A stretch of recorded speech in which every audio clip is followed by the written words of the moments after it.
Hai semua, balik lagi di review Hahi sama aku Selin. Udah lama ya nggak nge-review barang-barang di DKID, berhubung kemarin sempet pulang kampung ya lumayan lama lah. Tapi hari ini aku nggak bakal nge-review barang-barang berwarna pink-pink lagi ya. Hari ini aku bakal review sebuah laptop. Nah kalau kemarin Mas Dika itu review MateBook versi D16 yang udah pakai Alder Lake, kali ini aku bakal review yang edisi lebih sultannya gitu lah, alias lebih mahal. Dan ini dia MateBook X Pro 2022. Dari sisi desain, laptop ini sih mirip banget ya desainnya sama laptop-laptop MacBook. Cuman kalau dari segi build quality kayaknya sih Huawei MateBook X Pro ini lebih tahan banting ya. Soalnya dia bahannya itu terbuat dari magnesium alloy. Terus dia juga pakai finishing CNC. Untuk beratnya sendiri dia ada di 1,26 kilo dan ketebalannya itu cuman ada di 1,5 cm aja. Ukuran layarnya itu 14,2 inci dan si screen to body ratio-nya ini 92,5%. Jadi bezelnya ini tuh tipis banget. Kayak kemungkinan aku jadian sama dia. Sebenarnya kalau dari spesifikasi sih layarnya MateBook X Pro ini itu tuh cukup powerful. Soalnya layarnya ini udah touchscreen dengan 10 sentuhan. Terus juga udah 90 Hz refresh rate-nya, yang ya nggak nguji kesabaran pengguna lah kalau dipakai. Dimana rata-rata laptop lain yang touchscreen itu masih pakai 60 Hz doang. Untuk resolusinya dia 3120 x 2080 dan delta I-nya kurang dari 1. Terus color gamutnya juga udah luas pilihannya. Untuk sRGB-nya dia ada di 99%, NTSC 89%, Adobe RGB 90% dan DCI P3 96% setelah kita kalibrasi. Jadi buat kalian yang butuh laptop dengan layar yang bagus, laptop ini ya bisa diandalin lah. Terus di tiap laptop Huawei itu juga udah ada sertifikasi TUV Rainland-nya. Jadi TUV Rainland itu apa? Dia itu untuk proteksi mata dari blue light supaya ya kita-kita yang pakai kacamata ini gak makin nambah minusnya. Untuk brightness maksimal di laptop ini sendiri sih ada di 500 nits. Cuman Huawei keluarin teknologi yang namanya anti reflection screen. Jadi kalau misalnya kita pakai laptop ini di tempat-tempat yang silau, laptop ini tuh nggak akan ngeglare dan nggak akan nerima pantulan sebanyak laptop-laptop lain yang nggak ada teknologi ini. Jadi kita tuh nggak perlu kayak sipit-sipitin mata untuk lihat layar laptop kita kalau di tempat silau. Habis bahas soal layar, kita sekarang turun ke keyboardnya. Nah, keyboardnya ini itu travel distance-nya tuh 1,5 mm.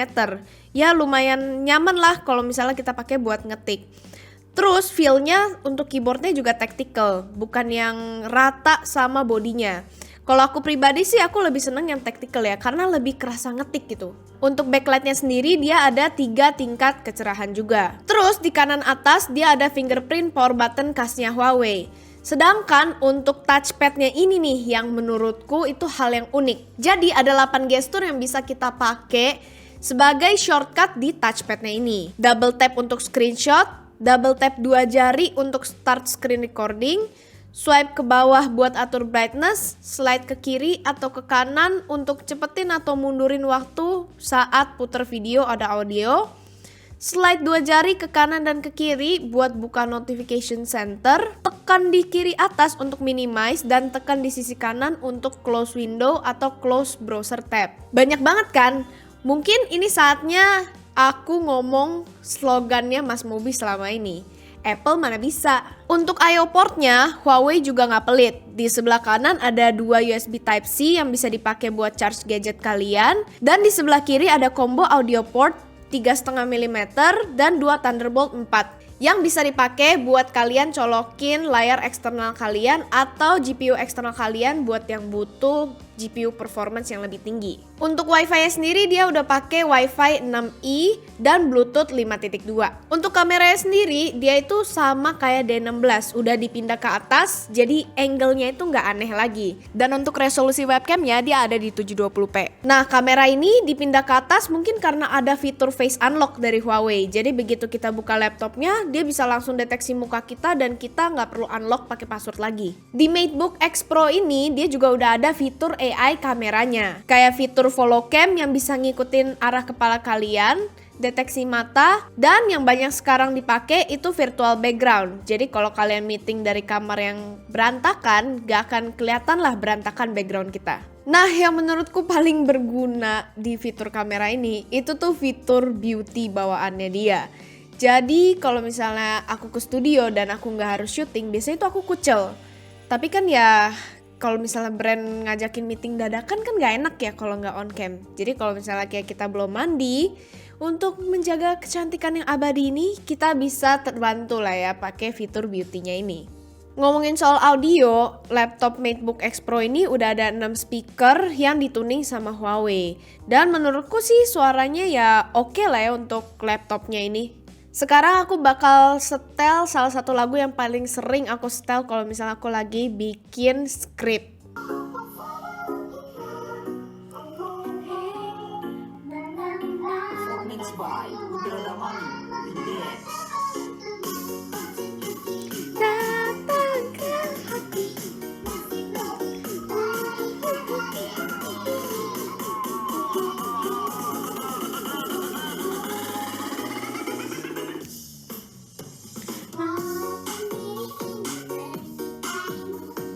Oke, udah guys, nanti keterusan.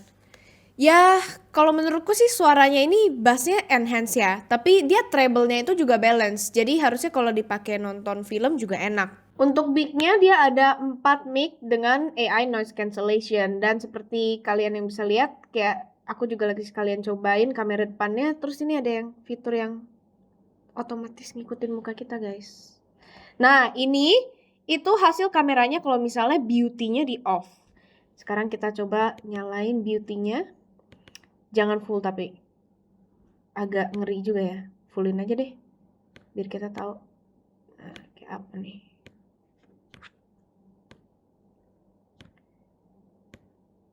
Iya. Dan ini kalau misalnya beauty. Jadi nggak natural ya. Tapi membantu sih. Jadi putih banget gitu loh hasilnya. Sekaligus kalian komen di bawah kualitas mic-nya yang ada AI noise cancelling ini kayak gimana. Cuman ya gitu, tadi hasil kameranya lumayan kebantu karena aku ada banyak lighting di studio. Tapi kayaknya kalau misalnya kita lagi ada di low light 720p ini nggak akan bisa nge-capture muka kita dengan jelas. Kayak pasti kotak-kotak dan blur. Seperti pada device brand Huawei lainnya, di laptop ini juga udah ada Huawei Super Device yang bisa hubungin tablet kalian, smartphone kalian, wearables kalian ke laptop Huawei ini. Mungkin dari segi Super Device aku nggak akan banyak jelasin kali ya, soalnya Mas Dika itu udah sering jelasin sampai mulutnya berbusa tiap kali dia review laptop Huawei atau tablet Huawei. Tapi pada intinya, kalau misalnya kalian punya tablet atau smartphone Huawei juga, kalian bisa gampang banget konekin ke si MateBook ini dan kontrol tablet atau smartphone kalian dari satu laptop aja. Terus kalau misalnya kita punya MatePad alias tabletnya Huawei, kita juga bisa jadiin tablet itu sebagai extension dari screen laptop kita alias monitor kedua. Untuk pairingnya tinggal ditarik aja ikonnya dan langsung bakal ke connect nantinya. Untuk transfer data atau kerjaan juga tinggal ditarik aja, bakal langsung kekirim di device Huawei lainnya ini. Simple dan gampang lah ya. Emang enaknya kalau misalnya kita punya device yang satu ekosistem itu, pasti ada fitur-fitur kayak gini yang mudahin kita dalam data transfer. Di sini aku bakal coba pairing pakai MatePad Pro yang baru bakal di launching itu awal bulan depan. Jadi kalian siap-siap aja nanti bakal di-review sama Mas Dika. Oke Mas ya. Selain super device, laptop-laptop dari Huawei ini juga udah dilengkapin sama PC Manager yang tadi beberapa fiturnya itu udah aku sebutin. Sisanya dia ada AI search, terus ada clipboard juga buat lihat dan retrieve history copy sama cut kita, dan masih banyak lagi. MateBook X Pro ini udah pakai Intel Core i7 generasi ke-12 atau yang kita kenal dengan Alder Lake dan graphic card Intel Iris Xe. Terus dia juga ada sertifikasi Intel Evo-nya. Untuk RAM-nya dia 16GB LPDDR5 dengan storage 1TB. Oh iya, untuk kecepatan storage-nya, read-nya dia ada di 3000-an dan write-nya dia ada di bawah 3000 dikit. Setelah kita bongkar, untuk RAM-nya sendiri ini dia itu onboard, jadi nggak bisa kalian upgrade atau nggak bisa kalian ganti. Dan storage-nya ini 1 terabyte tapi cuma ada 1 slot. Jadi kalau misalnya kalian merasa 1 tera kurang, kalian itu nggak bisa nambah SSD, tapi kalian cuma bisa ganti si SSD 1 tera ini ke memori yang lebih gede. Laptop ini punya 2 performance mode. Yang pertama itu balance dan yang terakhir itu performance mode 30 watt. Saat di balance mode memang performanya nggak begitu wow. Suhu maksimalnya pun cuma 70-an derajat ketika dites dengan Cinebench R5 dengan skor single core-nya di 68 dan multi score-nya rata-rata di 700-an. Tapi saat masuk ke performance mode, laptop ini punya skor 2 kali lipat lebih tinggi daripada balance mode. Kalau menurutku penurunannya sih masih lumayan normal dan gak terlalu drastis ya di tiap run-nya. Karena run pertama di Cinebench R5 itu ada di skor 1667 dan run terakhirnya ada di skor 1091 dengan suhu maksimal di 90 derajat Celcius. Turunnya masih masuk akal lah, masih di 1000-an skornya. Kalau dipakai render video 4K di Premiere Pro dia dapat 4 menit 26 detik. Di tes di 3D Mark buat time spy stress testnya dia ada di skor 93,2%, time spy di 1800-an dan Firestrike di 4950, hampir 5000 skornya di Firestrike. Lanjut ke performa gamingnya. Valorant di resolusi 3120x2080, grafiknya high, dia dapat rata-rata di 75 fps dan maksimal fps di 93. Ya playable banget hitungannya.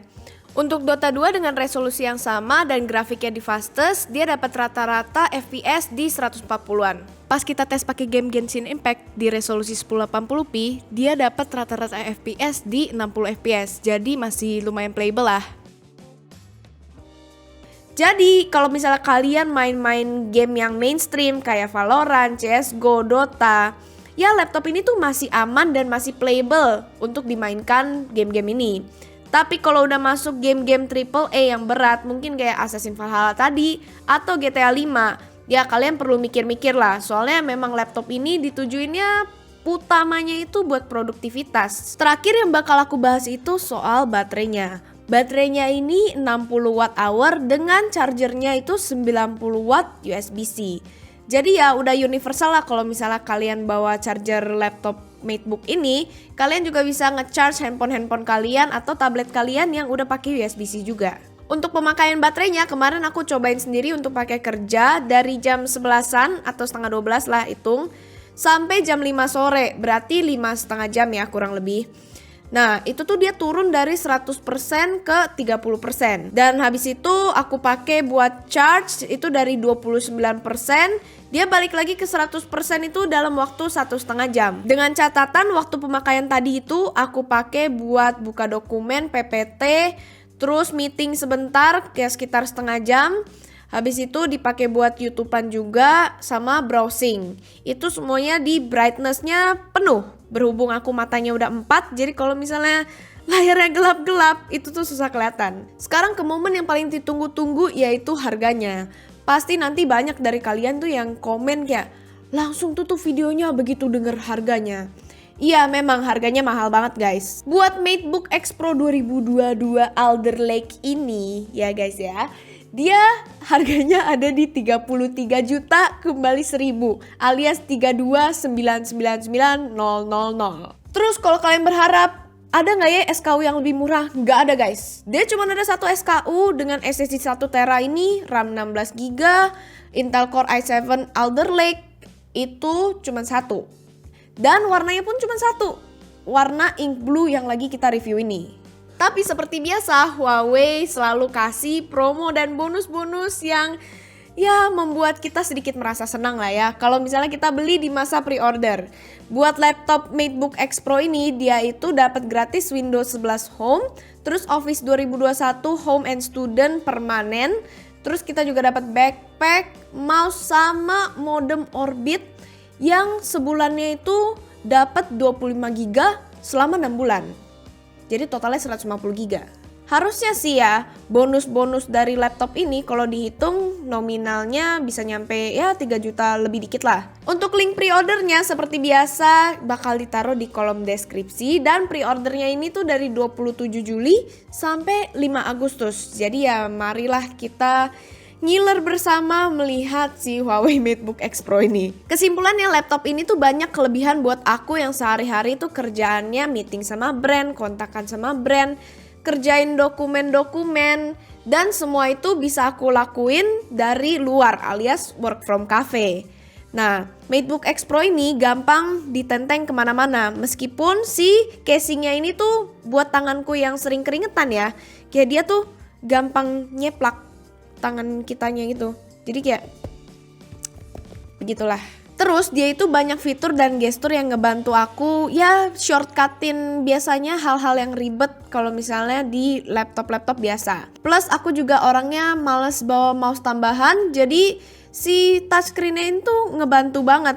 Soalnya biasanya laptopnya itu langsung kutenteng di tangan. SSD-nya juga 1 tera, jadi kalau misalnya kita nggak main game AAA sih harusnya 1 tera ini lumayan banget ya. Kecuali video kalian itu semua 4K dan dieditnya di laptop ini, mungkin kalian tetap butuh external hard disk. Terus berhubung sekarang game yang biasa aku mainin itu cuman Valorant sama Fall Guys, jadi main di laptop ini tuh ya aman rasanya, gak usah bolak-balik ganti ke laptop gaming cuman buat main game. Tentu aja pakai mouse ya, nggak touchpad gaming. Terakhir, MateBook X Pro ini juga bisa dipakai buat editing. Jadi kalau misalnya kalian main game terus mau edit highlight buat dijadiin konten, ya aman lah laptopnya. Tapi seperti halnya cinta, laptop ini emang nggak seindah itu adik-adik. Kekurangannya tuh yang pertama tuh ada di kameranya yang di harga 30 jutaan ini. Itu tuh minimal harusnya udah 1080p lah, jangan pakai 720p. Terus ya harganya kalau yang kata Mario Teguh super sekali. Tapi kalau kata netizen di internet, kalau misalnya kita udah bilang suatu barang itu overpriced atau terlalu mahal, berarti emang target pasarnya bukan kita. Ya kayak laptop ini target pasarnya berarti bukan aku. Oke, jadi mungkin cukup segitu aja review hahihi kali ini yang enggak hahihi sebenarnya. Kalau kalian ada masukan, boleh banget kalian sampein langsung di kolom komentar. Menurutku nggak ada bahasan yang bisa dibilang kecil. Yang kecil itu cuman gaji karyawan DKID. Masih jangan nonton ya. Oke, sampai jumpa di review hahihi selanjutnya. Dadah!